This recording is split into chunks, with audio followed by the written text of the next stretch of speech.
प्रणाम सब गोटे के। हम शालिनी झा अहाँ सबके बीच एक भगवती गीत लऽ उपस्थित छी। सुनू अहाँ सब और केहन लागत से जरूर बताउ। धन्यवाद। सुनियो हे दुर्गे माँ, सुनियो भवानी, सुनियो न हमार पुकार है।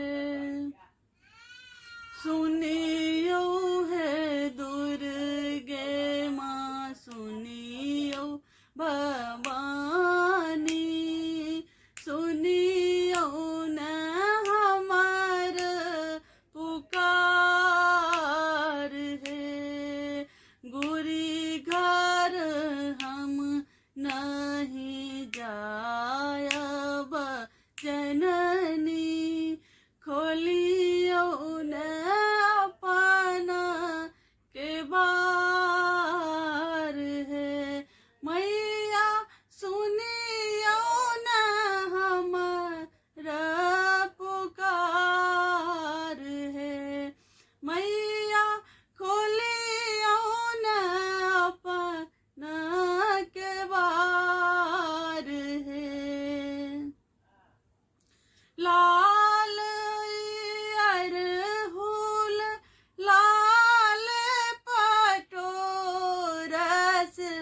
लाल कुसुम बहु भांति।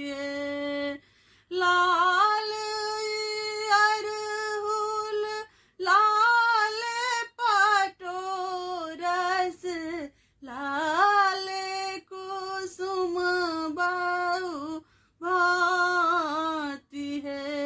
सजल कमल दल आनल जननी, कर जोरी सुत तोरे ठार है। सजल कमल दल आनल जननी, कर जोरी सुत तोरे ठार है। मैया सुनियो न हमारा पुकार है। मैया खोलियो न अपना के बार है।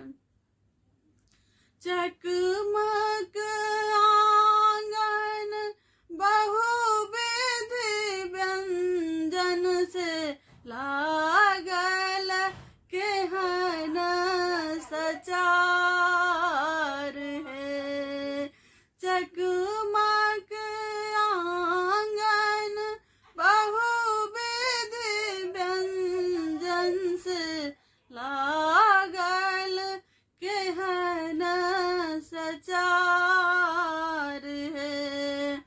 करियो गहन माई बेट गरीबक,